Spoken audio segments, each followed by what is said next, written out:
We want to be free. We want to do what we want to do. We want to have a good time. And that's what we're going to do.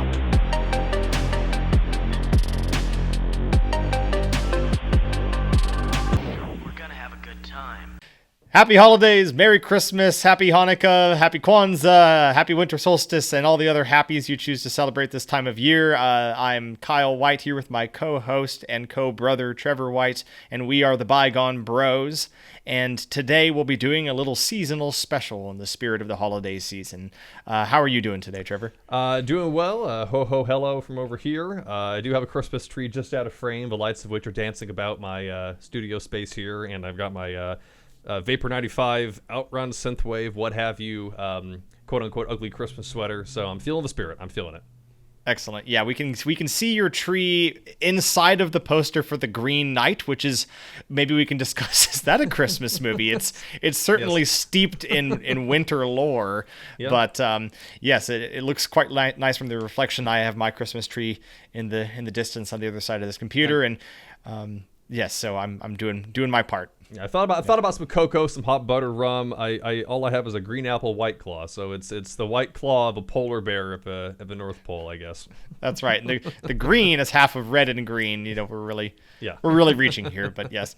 So without further ado, I thought we would jump in, and in our family, a lot of our bygone history has been with Christmas, because that's been the primary holiday that we've celebrated in our family over the years. And I thought maybe, Trevor, if you'd like to start, you can talk a little bit about some of the traditions that we've had doing Christmas in our family. Sure, yeah. Well, I mean, you've got your usual staples. There's nothing that I can say about it that hasn't already been said. Tree, presents, dealing with the whole ritual. I mean, Christmas is a season. I mean, the day of, I've heard people say that Christmas is kind of done by noon on the 25th. I mean, prior to that, the eve, the 12 days of Christmas, all about. I mean, it's about that time period, and so in that spirit, I think what I've always really enjoyed, aside from those usual things, is those different elements that sort of make it special. The traditions, no matter what you believe, are the most important part, I think, this time of year. And I think for us, we've had stockings, of course, in the morning of a lot of classic dishes. I think we'll get into some foods and snacks that are good in a little bit here.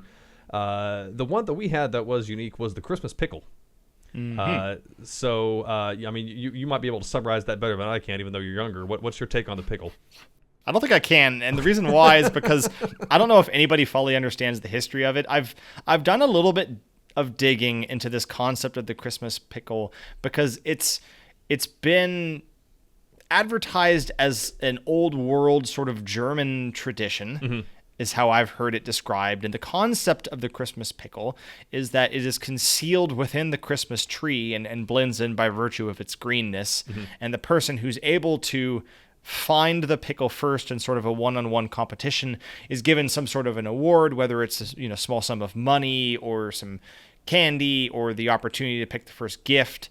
There's a lot of different ways you can go about it, but I did a little bit more digging and I can't find a clear origin. It almost sounds more like it was invented in America as kind of like a way to like either boost like a certain type of glass ornament sale, or it was just like it was a gimmick to like sort of promote a certain business, and they were like, oh, it's an old world, German traditions. Like you're just pulling that out of your chimney. Like, I don't know where that's coming from. Follow the money. Follow the money. I mean, it can't be more artificial than Elf on the Shelf, but I don't want to get us derailed on that. But happy to say we were not an Elf on the Shelf family. Not a chance. But the pickle, it's funny because I felt the same way for a long time, thinking it was this weird idiosyncratic thing. But I was at the store earlier today, and they had a whole shelf of these pickles they were selling. So wherever this comes from, it's a thing in its own way. And I don't know, it's like that time of year you want some brine in your diet. I mean, I'm more of a sweets man myself, which I guess on that note, stuff that's good in stockings, good holiday traditions and snacks, oranges. You wouldn't think it necessarily. Maybe it's the vitamin C, but a lot of orange-themed stuff found its way into my holiday diet. An orange in the stocking, big old one right around the toe. That's always a delight. Orange rolls, those were big in our family. Our grandmother, I know, would make those. Still makes those, I think. Kind of like a marmalade.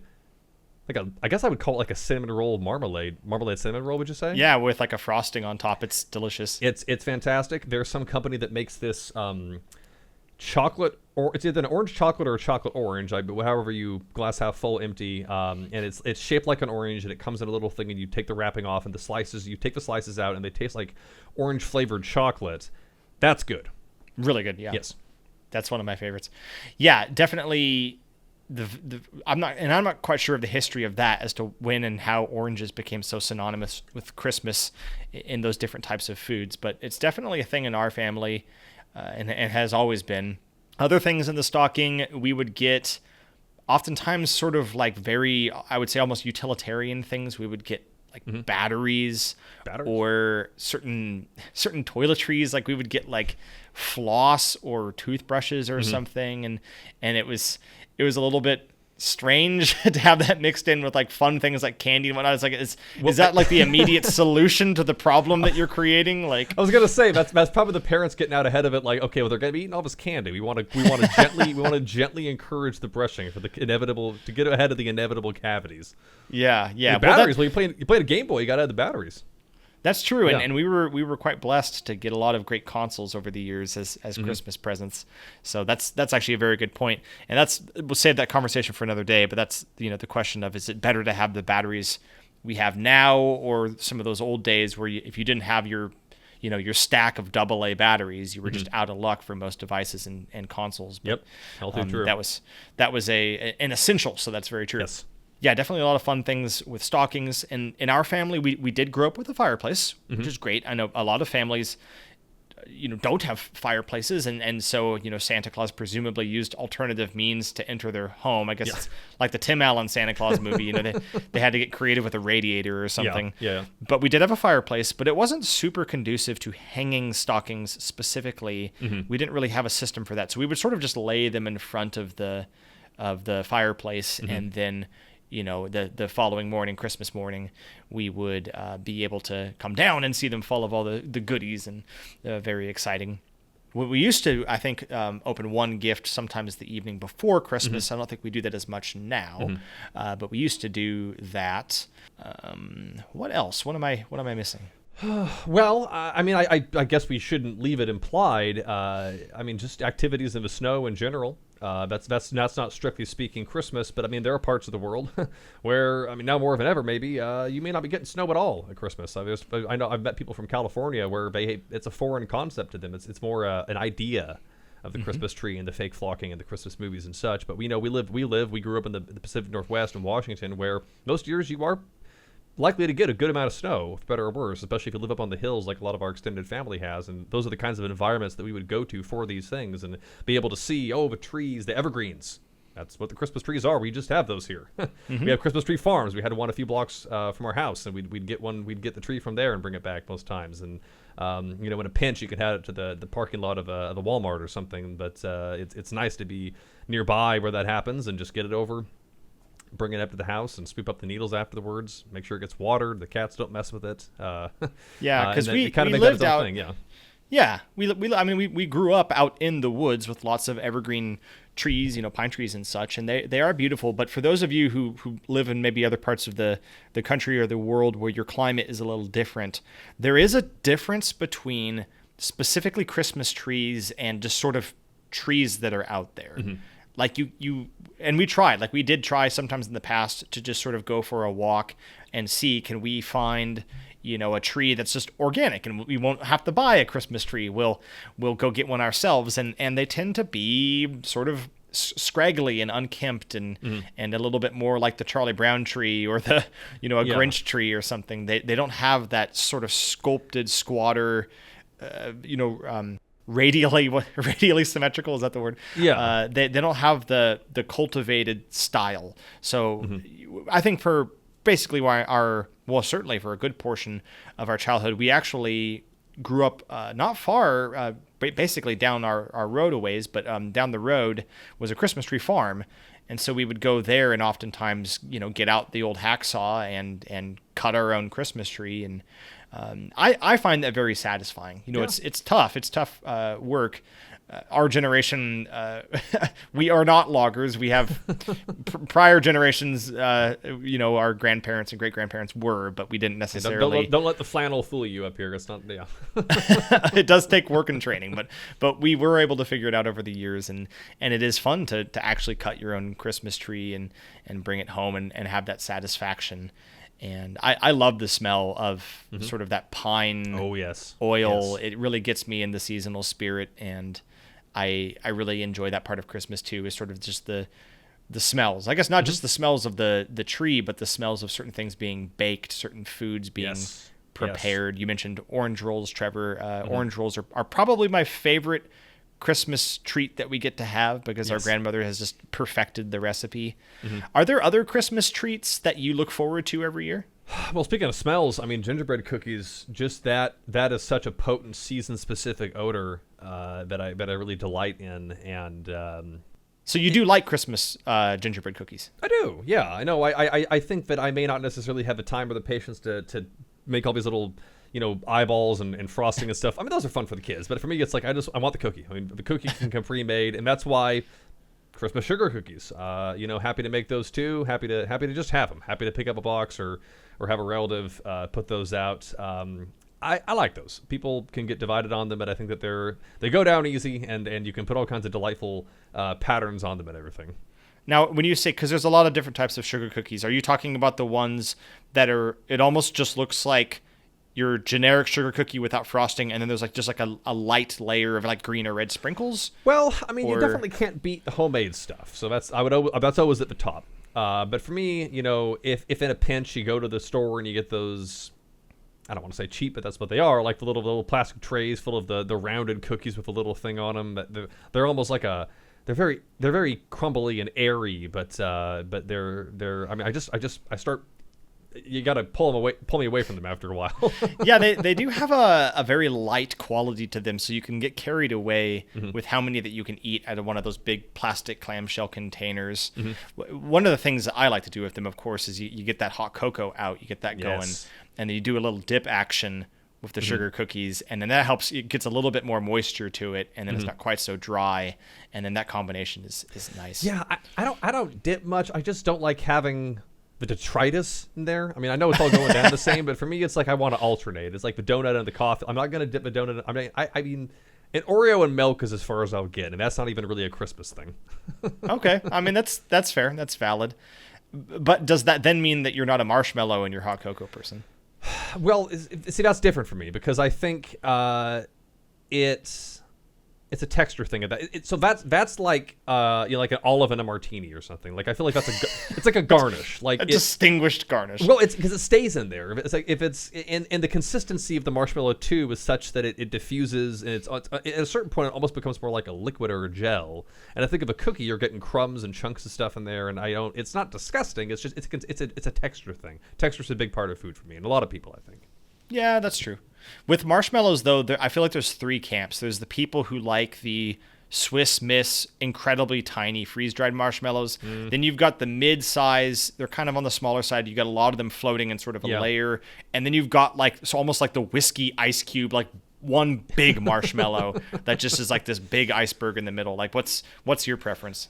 Well, I mean, I usually do. The little Swiss Miss stuff, like you said, that's really just any port in a storm. I mean, that's like if there's no other option, I'll go with that. Emergency marshmallows. Basically, yeah. And then, or a respectable handful of the little ones, or one, maybe two of the big ones, because otherwise, at that point, it is like when you get a drink and there's a lot of ice, and it's like, dang, I got ripped off here. I mean, I want to tilt the ratio needs to be predominantly chocolate, and then the marshmallow is just, again, it's a garnish. I think, yeah, I agree. I think that for me, it's definitely the mid-size ones I prefer. If you go with the one big one, at that point, you're sort of like, can I have some cocoa with my marshmallow? It's just like, it's almost like too dry. It's too much. Yeah. You're almost getting like a full mouthful just to like fight that marshmallow down. And then you get onto your cocoa. It doesn't have time to blend and sit there. Yeah, I just think there's a Calvin and Hobbes strip at some point where he's like talking about how he just fills the entire mug of marshmallows and just fills in the cracks with hot chocolate. Yes. I don't actually use hot. I just heat the syrup. It's like the most sugary thing you could possibly drink. Yeah, that is too far. Yeah. But yeah, no. I mean, speaking of treats, I would consider hot chocolate to be a treat. I don't. Yes, it is a drink, but I don't.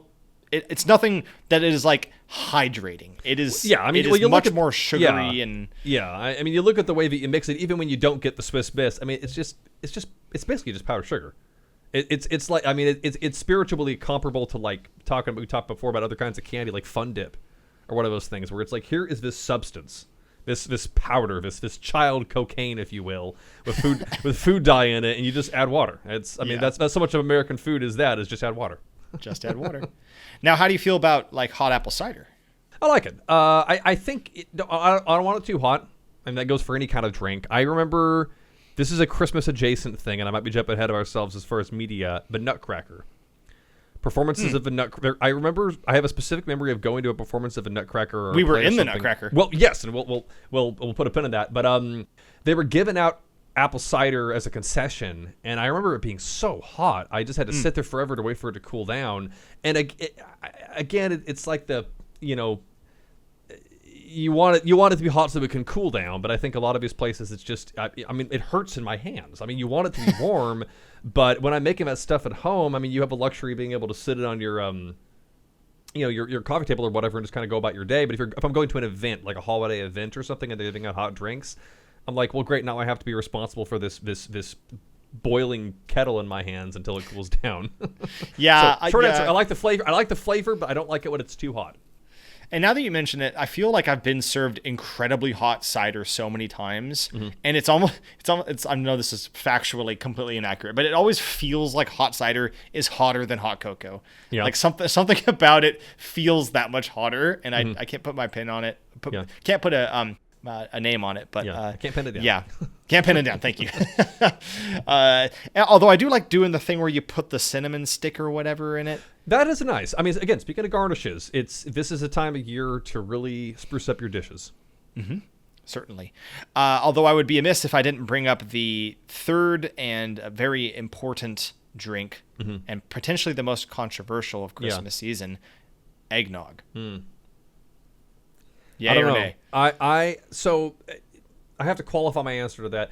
I don't remember if I've ever actually drank eggnog. I think I've just looked at it and smelled it and thought about what it is and decided that I don't like it. But that might be prejudice to me. I feel like I got to try it this year. Like I'm calling myself out on the air right now. Maybe I got to mix in a little cinnamon or whiskey or something to just make it go down a little easier for the first shot or two. But I don't. I was all prepared to get here and talk smack about eggnog, but I'm like, you know what? I really don't actually have a distinct memory of drinking eggnog. I'm a grown man, so like that's gonna be my thing this year. Is I'm gonna have some eggnog.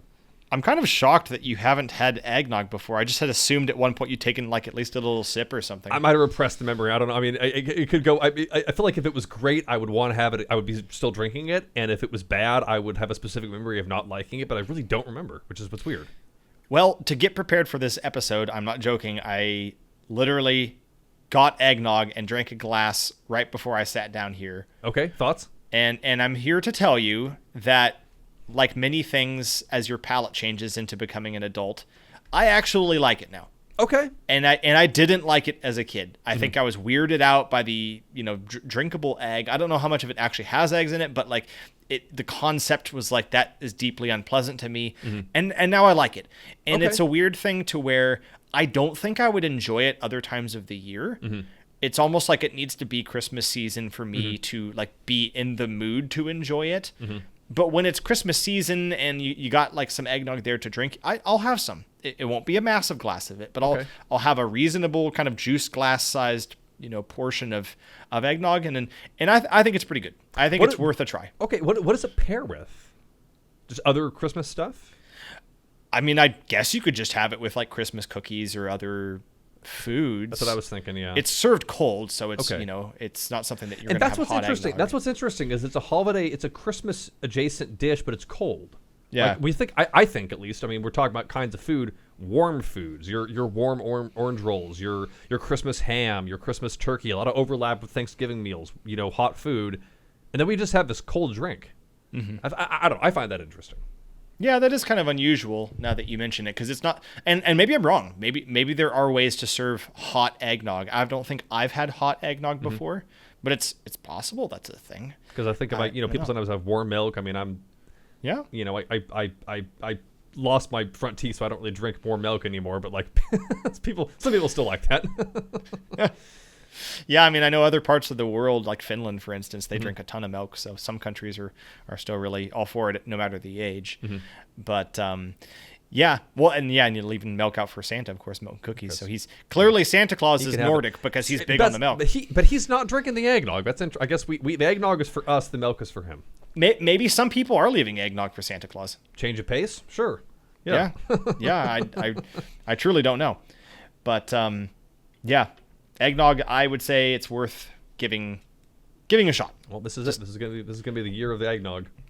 Yeah, and like you said, there are lots of spiked eggnog drinks, so don't be afraid. There are opportunities. Hard nog.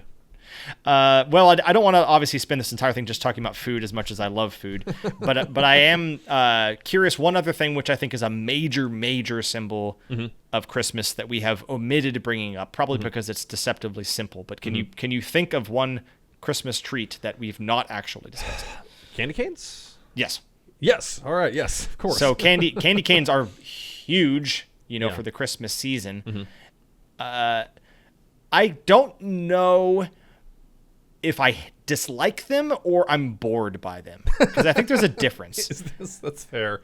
Like, I think peppermint is good because it's specifically, is it peppermint specifically, right? The default flavor, I believe, is peppermint. Yeah. Yeah. So you get a nice like peppermint candy cane or something, and you're kind of sucking on it a little bit, and it tastes pretty decent. But I think it's just very overplayed. It's more decorative than it is enjoyable, and frankly, it's actually a surprisingly messy candy. Yeah. No, I do. I mean, I'm glad you mentioned that, because it, I don't want to like come out of the gates the Grinch here and speak ill of candy canes, but like they are a difficult snack. It's kind of a gimmick, because a lot of times candies are purposely designed to be very convenient to, like, you pull back the wrapper and you eat it, and the candy cane literally throws a curve into that because it's like a hook, and when you got to start working on it, the top inevitably comes off and you break it into a chunk. I mean, you just have a shiv. Yeah, it is incredibly sharp. And the wrapper, you're peeling this thing like a banana or something, and that's getting in the way of your mouth, making all these crinkly noises. You're just kind of, it's like a very inconvenient lollipop.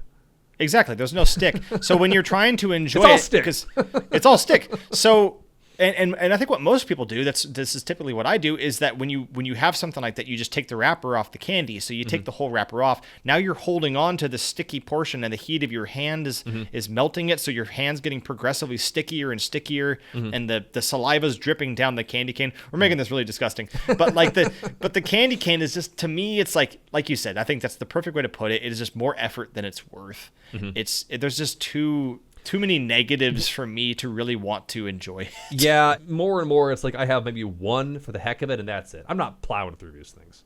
Yeah. I was going to say, there's a famous store in Seattle called Archie McPhee's, which is sort of like a goofy novelty store. They have like the world's largest rubber chicken. They got the rubber chicken museum, all this crazy stuff. I went there recently to look for some Christmas gift ideas, and they were selling candy canes, and some of the flavors they had were just insane. It was like bacon, pickle. I think there was one that was possum. Like, I don't even know what a possum tastes like, but there was a possum candy cane. You sure you didn't wander into Hogsmeade or something? It really felt Birdie that Boss way. every flavor candy canes. Yeah, it was pretty wild. I was honestly kind of morbidly curious to buy the possum one, but I ultimately decided against it because I didn't want to throw up on Christmas. But just very unique flavors out there. That's very for on a candy brand cane. for them, yeah. Yeah, certainly. Well, I don't want us to get too bogged down in all the great Christmas foods that are out there. So maybe for the sake of trying a new subject, you've enjoyed your food, you're all fueled up and warmed up, and now it's time to go outside. Yes. And it's not a super popular thing because it's icy and chilly and so on, but what are some of the outdoor traditions over the years for Christmas? Well, I mean, snow, when you have snow, it's always a delight. It's as long as you don't have anywhere to drive and you've got the right tools, the right gloves, hat, scarf, all that stuff. I'm ready for some sledding. Yes. I'm ready for some snowball fights, building some snowmen. It's a heck of a time. And I think that even just being in the snow, honestly, like, I've really come to appreciate that as I've gotten older, and just the way everything is just like when it's new fallen, it just dampens everything. It just feels quieter, and there's that just the wind in the air, and I mean, you can get pretty rowdy in the snow. You can be out there throwing snowballs and launching down hills on a toboggan or a sled or something. That's great. But I mean, just those little moments where you're just taking a stroll, and again, the environment we grew up in, PNW, the hills, the trees, the vistas, it's magical. It really is. Yeah, I agree. I think I knew it as a kid, but I've especially come to appreciate it as an adult. It's just like you said, like when you come out and there's that fresh snow and everything is just incredibly quiet, and there's like this real peacefulness to it, and the only thing you hear is like the occasional, like, you know, a tree branch gets a little too much snow on it and it kind of falls down, and you just hear that little like whoosh in the distance, and it's very magical. Like you said, I think of like video games, which we can talk about this in a bit, but like video games capture that with the way that a lot of snow levels just have some of the most like beautiful and majestic and kind of quiet and contemplative songs and games. And I think that's inspired by the feeling of being out in these environments where it's like sort of sparkling and pristine and yeah, just very quiet and it's pleasant. You know? Yeah, and well, I think just to kind of piggyback off that point there, I think with games, I mean, the environments, at least in the older games, would look very simple and sort of shiny, and they would repeat animations and such. And I think that snow makes the world look that way almost. Like everything looks sort of the same, and everything is just, the snow is just falling and nothing is really happening, but in a good way. Like it feels simple and tranquil in a way that really is, I don't know, those two things coalesce in a way. You could say it's frozen in time. It is, yeah. But then it's time to do something. So, yeah, we lived on a hill, and sledding was a big thing for us. We had these sort of big plasticky toboggan sleds, and you always had to kind of get the angle just right, because if the hill was too steep with a bad sort of, I guess you could say, curve at the bottom, you would sort of just nosedive straight down into the ground and slam to a halt. But if you could get sort of a good ramp effect going down and then curving at the very end, I remember us having competitions where we'd either push one another or we'd sort of do a running start, jump onto the sled on our knees and just, you know, launch ourselves down the hill. And that was a great time. Yeah, well, because, I mean, it's interesting how that sort of escalated over time, because we used to have a fence around our property, and the place where we would usually sled went right into the angle of it. And when we were younger at that age, we weren't going that far anyway, but there definitely were times where I felt limited by that. And then sometime later, fence came out, and it's like, now we're talking. And we're, you know, that kind of coincided with us not being at his home as much and maybe not sledding as much, but I'm pretty sure there were at least a couple of years where it did really get to that point where it's like, okay, now training wheels are off, we're flying down this hill. Yeah, and occasionally like wiping out and just getting launched by the sled. Yep. So yeah, sledding is always great. You mentioned snowball fights. I feel like maybe I'm misremembering, but I feel like we never got too crazy with snowball fights. It was more just like the occasional. We'd make a couple. We'd kind of you know, chuck them at each other for fun, but it was never meant to like harm someone or go too crazy. Yeah, no, I mean, I never, because if it gets too organized, then we're just playing sports and I'm out. Yeah. By comparison, our fights were pretty tame. We would just kind of, you know, you'd pack your little balls of snow and just kind of huck them at people. But that's the thing, is the snow has to be of a particular quality, because sometimes you will get snow, but sometimes it's too powdery. There's not enough of it, and you can't do much. It might be because just because it's enough to sled on doesn't necessarily mean that it's going to work, because you have to, if it's not going to compact, if it's, and I'm not a scientist or meteorologist, I don't know. I must just imagine it's a ratio of moisture to, because the water's got to be in there. Like that's where the material, that's where it's coming from to pack it like that, right? Well, it's all water, but I know what you mean. Yes, I'm just giving you a bad time. No, yeah, the wettest I think it's water.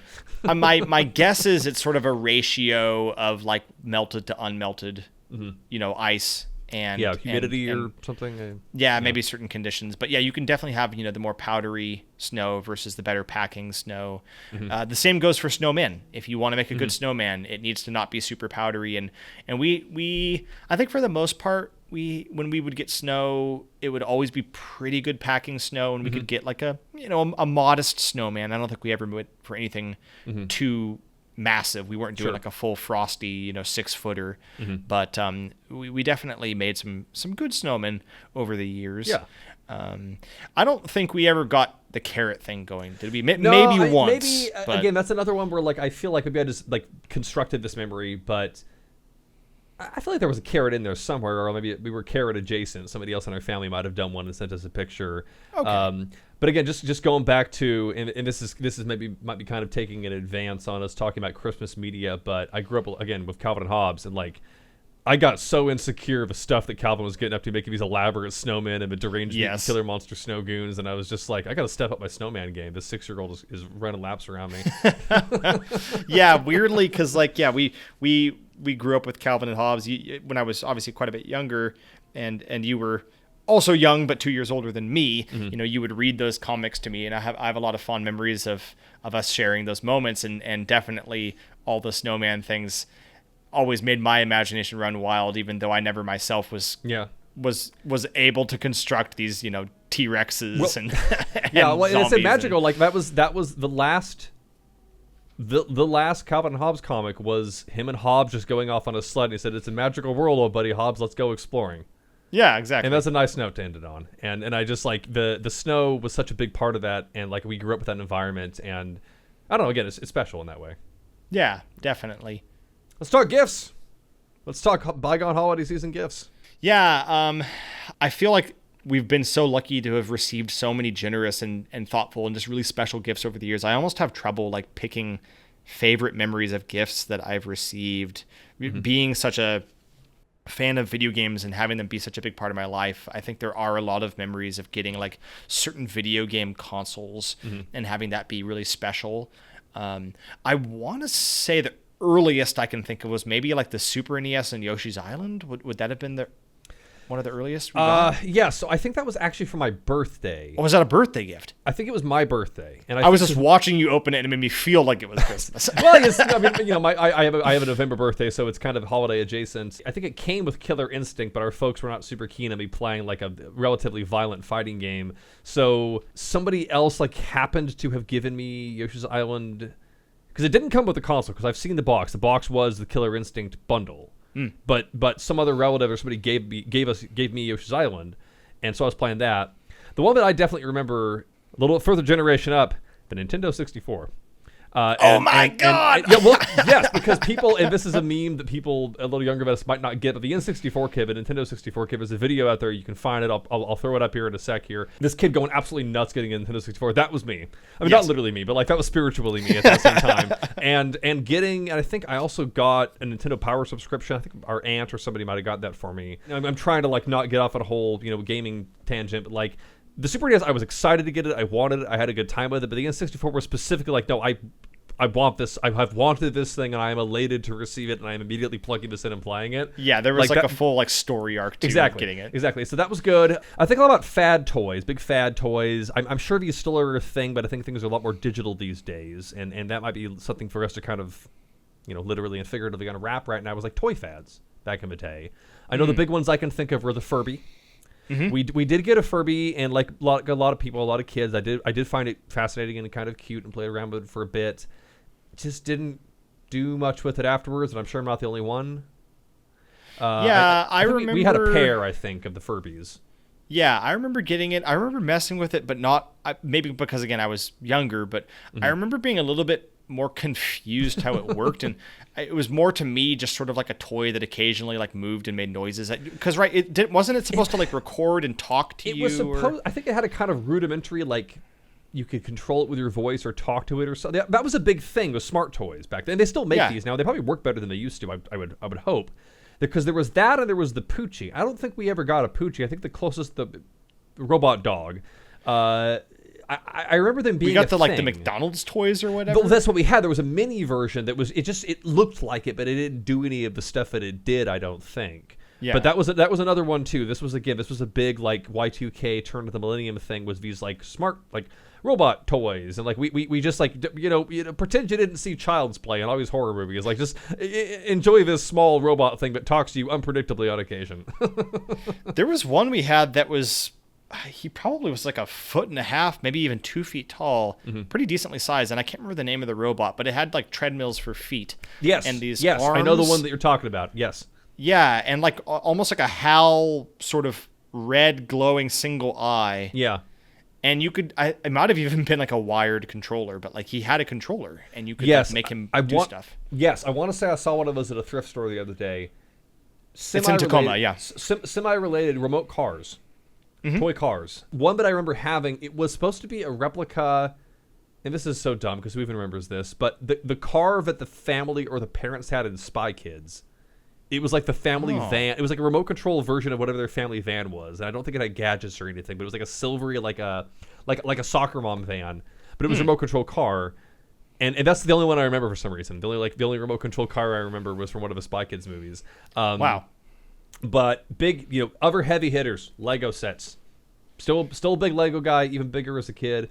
That never could go wrong with a Lego set gift as a kid. I'd start building it right there on the floor afterwards. Yep. Pokemon in there. Obviously, Pokemon was big. That's a whole nother conversation. But anything Pokemon cards, Pokemon games, merch, certainly. whatever. That was always a guaranteed win as a kid. Game Boy Advance. I don't remember if I got that for Christmas. I have a specific memory of playing. If I may interject, go ahead. Yeah. I do recall. Okay. And I can tell you two, because there was the Game Boy Advance and the Game Boy Advance SP. Game Boy Advance, I remember us both getting for Christmas at the same time at our grandparents' house. You got the sort of Arctic blue, translucent one. I had the, or what was it? Was it Glacier Blue or something? Yes. And then mine was Arctic White. Previous episode, translucent electronics. Gotta love it. Yes, precisely. Yep. So we each had gotten Game Boy Advances, and then what I remember, because I remember being so over the moon excited to have gotten the Game Boy Advance, because it was advanced. It was really at the time top of the line graphics, audio, just a really incredible system for what it was. And then I remember us going, and we talked about our stockings. We went through all the usual stocking goodies. But at the very bottom, our grandparents had concealed a copy of Wario Land 4. Yes. That we both got. And that was fantastic because that game is excellent. Yes. And at the time, it was a really great looking game, great soundtrack. And I have great memories of playing Wario Land 4 sitting on the couch there with my Game Boy Advance and my new AA batteries I got. Absolutely. And I want to say maybe Pokemon Ruby and Sapphire. Probably Ruby and Sapphire too at that time. But you kind of got burned on the SP though, because what did you get? A Pixapal or whatever I think it was called. It's not your fault. It was gifted to you, but no, it was my fault actually, and I'll tell you why. Because idiot that I was, having received every prior generation of Nintendo console, I wanted something different. And I heard that the next thing wasn't even a new console in my mind. It was a Game Boy Advance Special Edition. And as a kid, I was thinking to myself, well, I have a Game Boy Advance. It plays Game Boy Advance games. Why do I need an SP? And of course, my brother, who's 2 years older and wiser, ended up getting what is considered by most to be like one of the best Nintendo handhelds of all time because of the clamshell. It was backlit. It was a rechargeable battery. Like there were so many innovations in its performance and portability as a system. But I got snookered by advertisements on television that there was this bold new device called a Pixter. I got the Pixter, I got the power, and the power of the Pixter's in the palm of your hand or whatever. Yeah. So I was seeing all these commercials, and in my head I was like, oh, this is like a portable computer art device.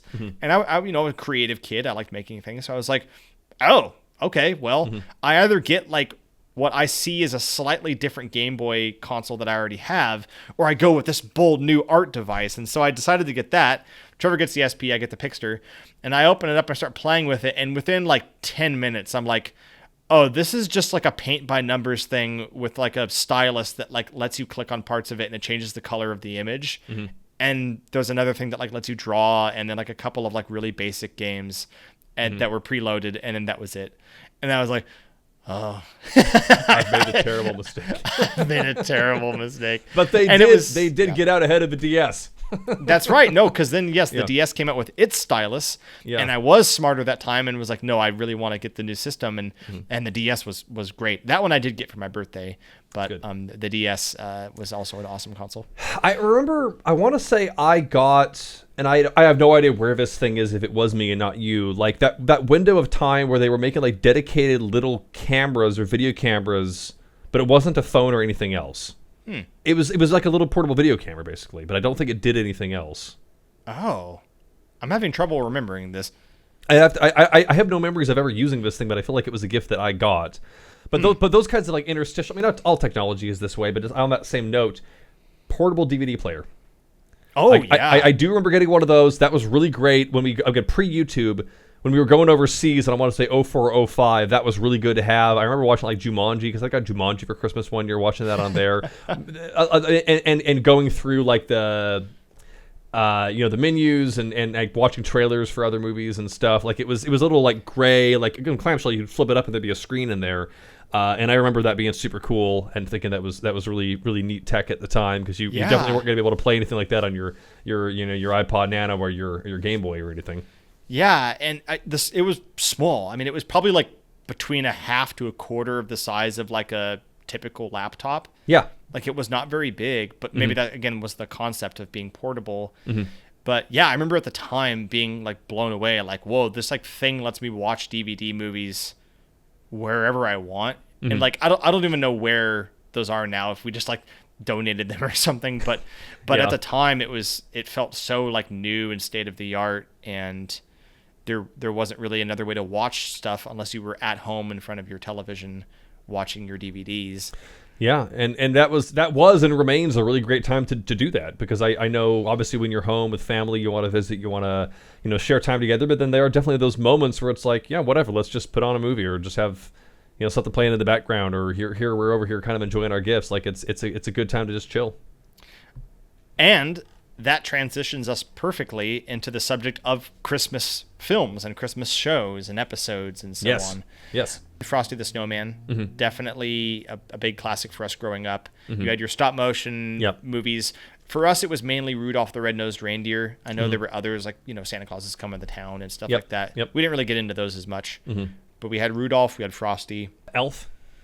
Yeah, I mean, that's early 2000s, but sadly that is considered retro and bygone now. So yeah, Christmas Story. I mean, it kind of goes without saying. A Christmas Story, which growing up I thought actually was from like the 50s or something. It was actually a 1980s film. So I'm sort of cribbing from another video that I saw, but long story short, that movie wasn't like a big thing when it came out, but it was like it's actually a lot. Actually, this happens like a lot of Christmas movies. I think One of Our Life is even the same way. It like wasn't really big when it came out, but they would just play it on television. Like the television channels got the rights to it.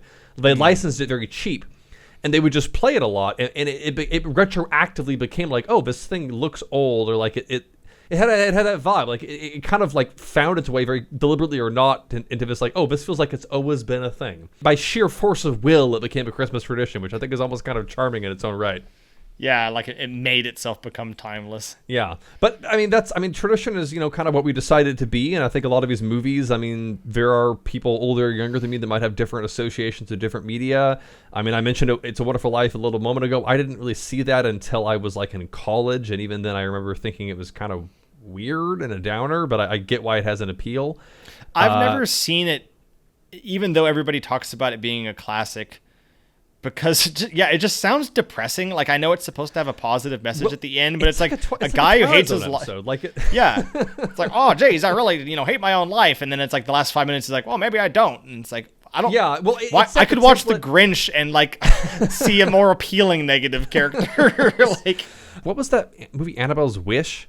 Annabelle's Wish, we were kind of putting together some notes for this episode, and I had to put that in there because Annabelle's Wish is so bizarre. It is like an animated film about a calf, like a young cow, that like desperately wants to become a reindeer. And all of this, speaking of sad movies, like all of this sad stuff happens involving like, I think there's like a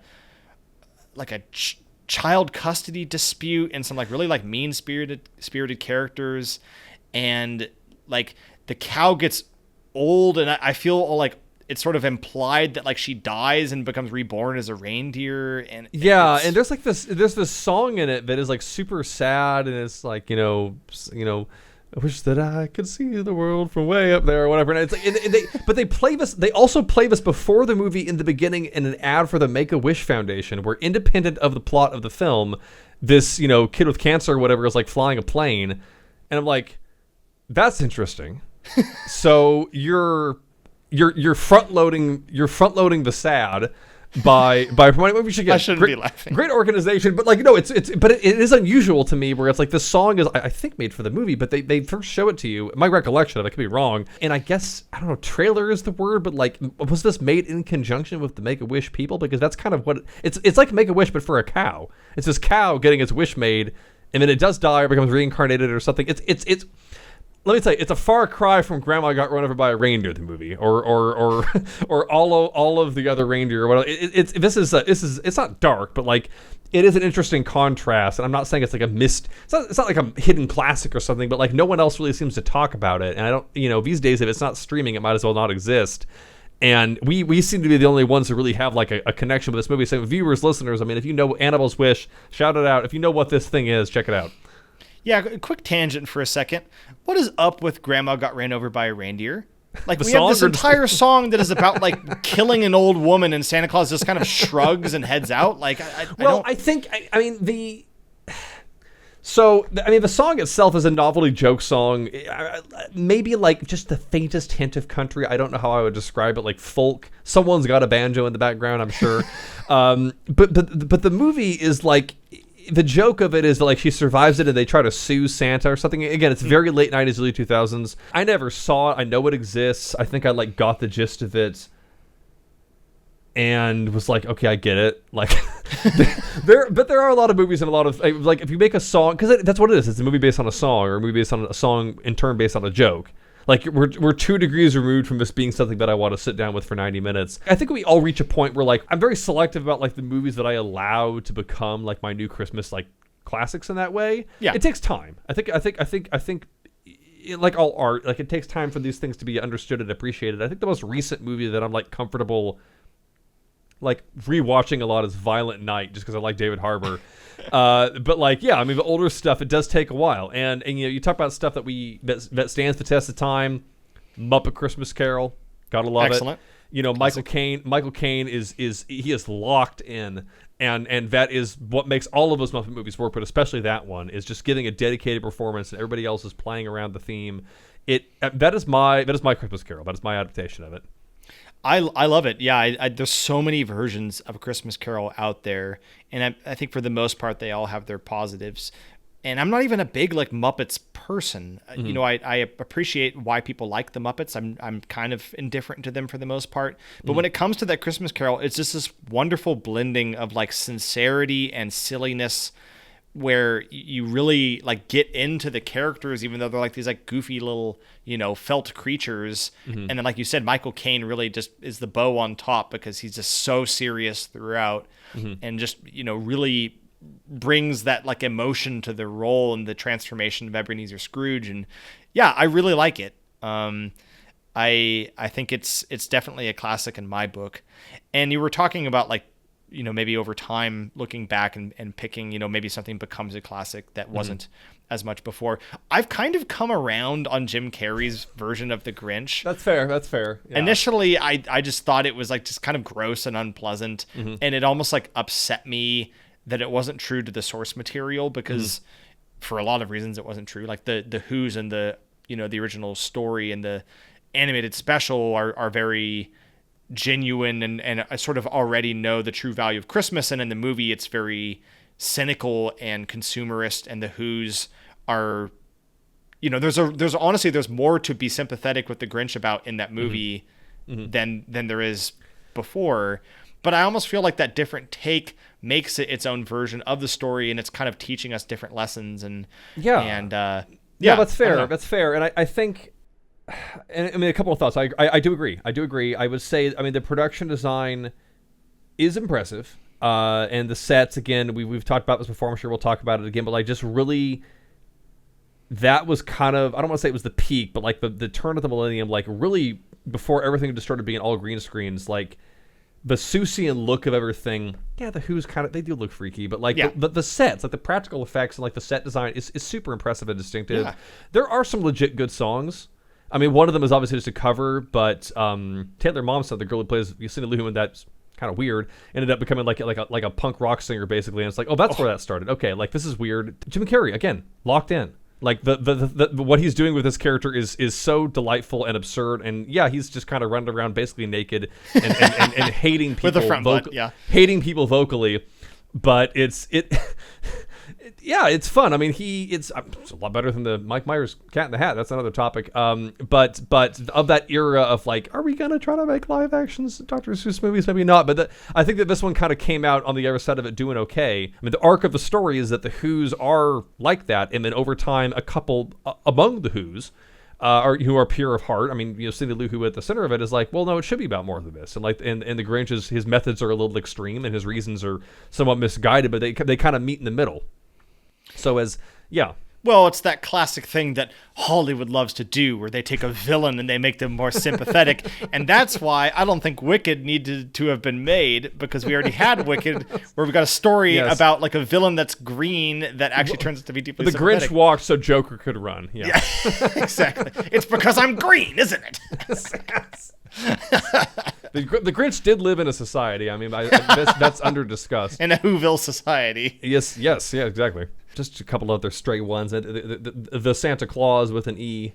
Tim Allen, not a role model by any means, but he is great in that movie. And even the second movie, I have some fondness for. I kind of tapped out after that. There's apparently a television show that's been running for a couple of years. With 2 seasons. There's the Santa Clauses. Yeah. But yeah, no, I have a fondness for that as well. It's. No, it's essentially it's part of that rare subgenre. We have body horror. This is body comedy, I guess. It's this and body horror. It's this and Evan Almighty and maybe some Rob Schneider movies. Like that was strangely prolific in that time. It is the opposite of thinner. It is fatter. That's odd. That's unsettling. But definitely, folks had a VHS copy of that. Definitely got that played a lot around the holidays. I think that movie is. I'm just gonna say it. I think that movie is single-handedly responsible for people misspelling Santa Claus. I'd believe it. I mean, it's a lot of people struggle with spelling in general, but yeah. Because I have definitely seen people spell Santa Claus with an E, and I guarantee you it's because of that movie. Because I think that's. I mean, there are a lot of Christmas classics that are out there. It's hard to cover them all, and I'm not going to go down the rabbit hole of, because this is just going to take up too much time. It's not worth it. But like people arguing over, is such and such a Christmas movie? Like, is Die Hard a Christmas movie? No, we're not waiting. Better or worse podcast than us can wade into that. Those are like minor technicalities. Yeah. But through and throughout Christmas films, I think we've covered a lot of the big hitters, the big choices that are out there. Mm-hmm. Now, there's not really Christmas video games. I mean, that's fair. I mean, I think we kind of Elf mentioned bowling before. Maybe. Elf bowling. Oh, please bring it back. Yes, I'm sure there's a million knockoffs on mobile. For me, it's more like the memories of the kinds of games that I would play around the holidays, and I think we've touched on a little bit of those. I have very specific memories of. So I got grounded something fierce in 2006, and I was really missing out on Twilight Princess, and I got granted a parole essentially for the holiday, and I was playing Twilight Princess until 11:59 p.m. I tell you what, and this overlapped a little bit with the. I don't think I was actually in the Snowfall area, but I associate it with Snow that. Peak, yeah. So Peak, and so weird specific memories that year, 06. I think our dad had gotten a new laptop, and somebody else had gotten the Meatloaf album Bat Outta Hell 3. And so I associate playing Twilight Princess with Bat Outta Hell 3. Wow. And a couple of songs on there with our dad kind of fiddling on this touchpad laptop. And again, you talk about scents and sounds and things that you associate with the seasons. Like that was, for better or worse, a pretty memorable Christmas evening. Yeah, I agree, because I was also playing, we were switching off playing Twilight Princess at the time, and I remember, I think now that you mention it, I am remembering, listening to like The Monster is Loose or whatever on Dad's laptop and with Twilight Princess. But definitely Snow Peak, if we're talking about like levels within games that have sort of a winter or an ice kind of theme, Snow Peak is a powerful one for me because of that reason of like, coming back home from a trip and doing a lot of playing a lot of Twilight Princess and being around the holidays, and just how incredible that game was, because it's like basically my favorite game of all time. And then the Wii being such an innovation for what it was. There's a lot of things that like mix together, but Snow Peak especially for me is like such like a strongly evocative sense of what we were talking about with like the feel of being in this like very quiet, serene winter environment with like this like kind of icy wind blowing, and it's very everything feels very close, and it's a really neat level.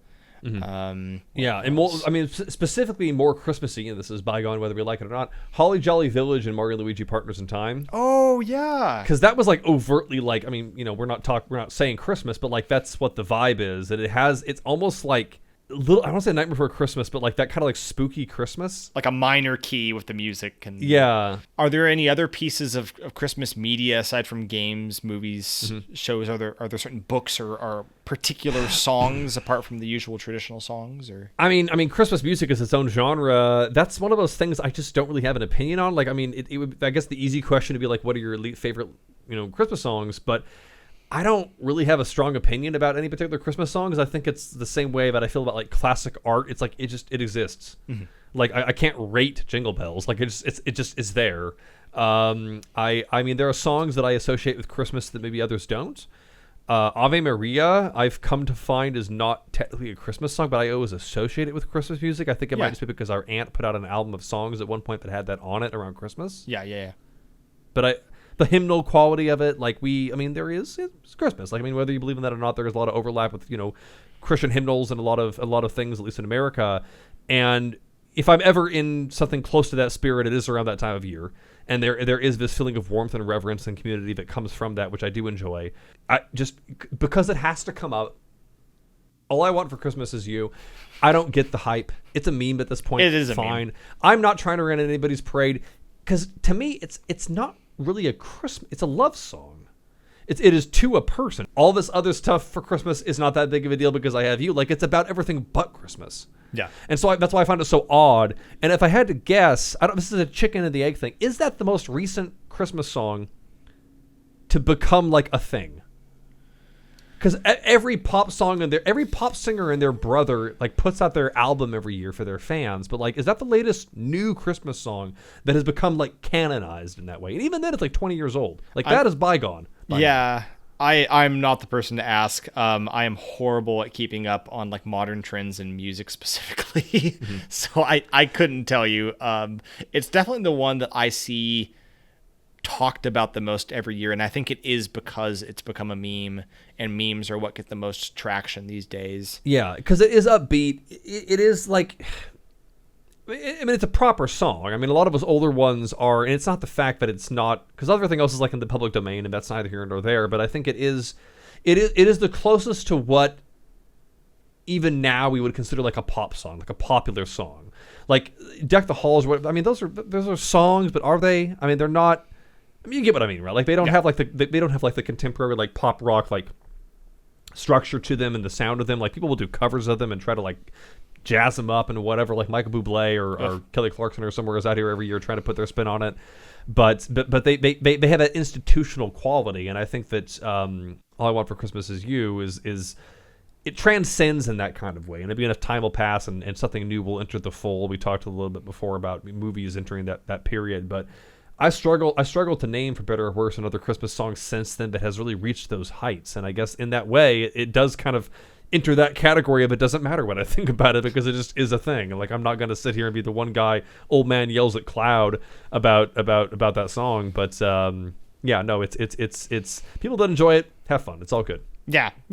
I'm of the same mind. If you like that song, that's great. I've heard it so many times now.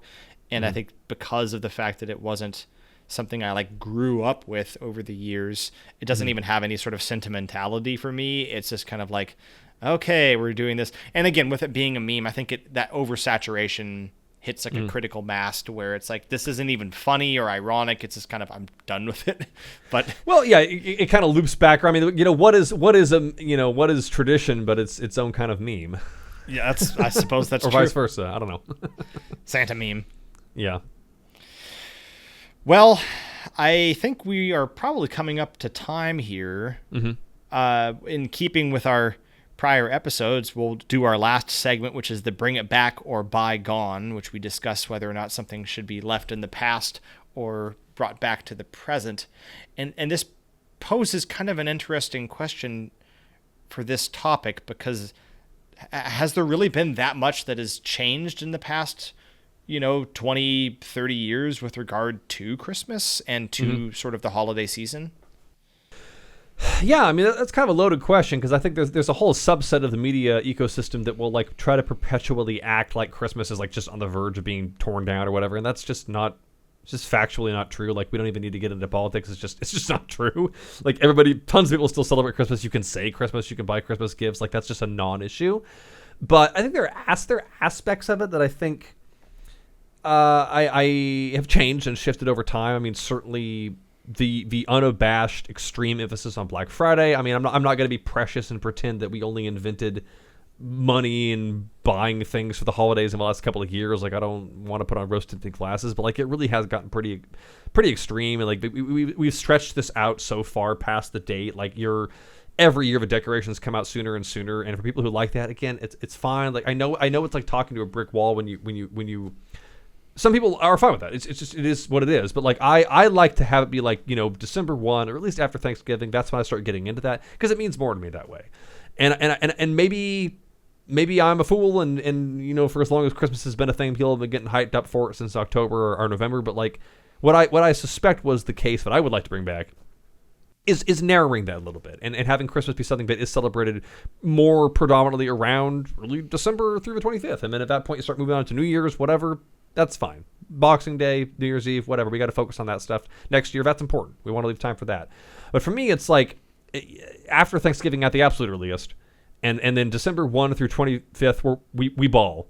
But before that time, I don't care for it, and just stretching Black Friday out and a whole freaking weekend or whatever, and also again, everything being online, super convenient. That's great. I don't want to be in a place with 15 other people trying to get a television for $200, but there is something to be said for the physical experience and the physical gifts and the physical toys that kids would play with and that we would get, and everything not just being. I go to the store and I see people getting cards. You download a copy of a game with a card, or you give someone a gift card, and it's a thought that counts. Yes, but those presents, those physical presents under the tree, the unwrapping of it, that is part of it to me, and I think that's part of it to a lot of people. And I think that if it's all just cards, or literally or figuratively, and you're not getting that experience of going out and doing the shopping, and we've talked about the mall. That's a classic. That's a classic element of all of us is the mall experience, the store experience. Those places are shutting down. We're losing our Radio Shacks. We're losing even Best Buy has stopped selling movies, and that was a place that I would shop in years prior for relatives that I love movies. I like movies. That's tough. That is an aspect of culture and of commerce in general, but it hits hardest, I think, for me around the holidays when I'm going out to buy this stuff, and I realize there's not a lot of there in a lot of places. Like you can go to Yankee Candle and some other places, and there's always, I don't want to despair, but there is less of it. And I think if I would bring back one thing, it would be focusing the holiday around December and having a little more places to shop, be it mom and pop or big box places where you're not just clicking on Amazon on your computer.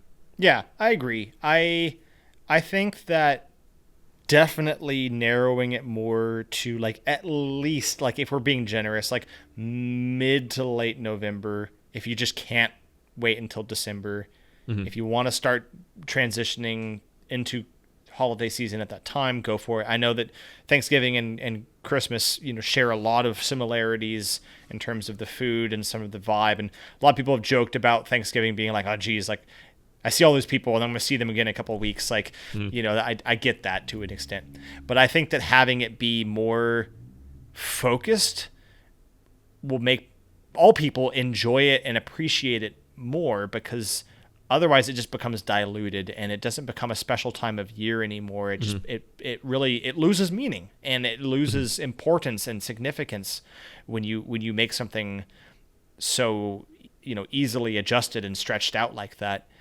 So I agree with that. And then, in terms of shopping, I mean, that's going to be a common theme on this show is the importance of physical media and of real spaces that you're interacting with others. And we are definitely losing, I think, a portion of that. You can go to stores and, like you said, you'll still see, it's not like they've stopped selling real things, but you can see a lot of things start to diminish. I think Best Buy is a great example when it comes to physical media with regard to movies and whatnot. That's going by the wayside, and shopping malls, certainly are a lot of them have closed. There are some that still exist, but not as many. And I'm not advocating for sort of a jingle all the way,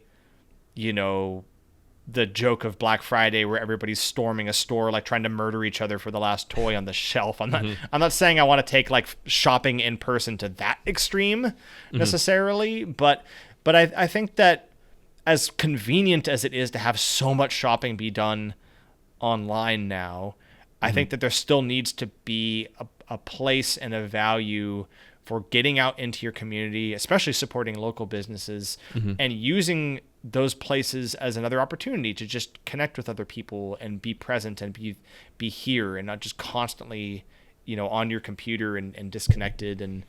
And I think sometimes too, it's almost easier to make impulse purchases and things like that when everything's at your fingertips, instead of like, no, I have to physically go to the store and grab things off the shelves and put it in a shopping cart and think a little bit about the choices I'm making. Yeah. Yeah, no, but I think those two things kind of dovetail. Is like, if we were to take away a lot of that intensity around Black Friday and the season, we could arrive at kind of a happy medium there where people are going out and supporting their community and shopping, but it's not this mad rush. And living as I do in a community where there are a lot of local artisans and artists and people, it's a really great feeling to go to these art fairs and places and see people selling their soaps and their paintings and their carvings and such. And those are, you get to support somebody that is making something in that sort of bespoke way. We talk about Santa's toy shop, and we have all these images of making these kinds of things. Well, those are the Santas out there, but the elves among us are the ones making these things, and to give them to somebody else and have them enjoy that. And I think that if I can close this on one thing, I think it is something that's bygone, but I am happy to leave in the past. Is it just being all about me? Is just be getting everything, because I get older and I enjoy the giving more, and I enjoy thinking of what someone will enjoy and giving it to them. And if I want something, I'll buy it for myself. I mean, it's fun to be surprised, and it's fun to know that someone knows what you like or has surprised you with something that you didn't know that you liked. But I'm happy to reach that point, as I think that I have for most of my adult life at this point, of being the giver, being the one that helps bring the food to the party and set up the decorations and be part of that experience for other people and make it about us, not about me. And this is the time of year to do that for me, whatever you believe in. I think this is the time of year for people to come together, and if only for the body heat. Yeah, no, I think that's an astute observation, is that the difference from the bygone days as opposed to the present day is getting older and realizing that, like the Grinch movie teaches us, the true value is in giving and in spending time with one another and showing appreciation for one another, and not so much the getting, buying, consuming aspects of it, certainly. Yep.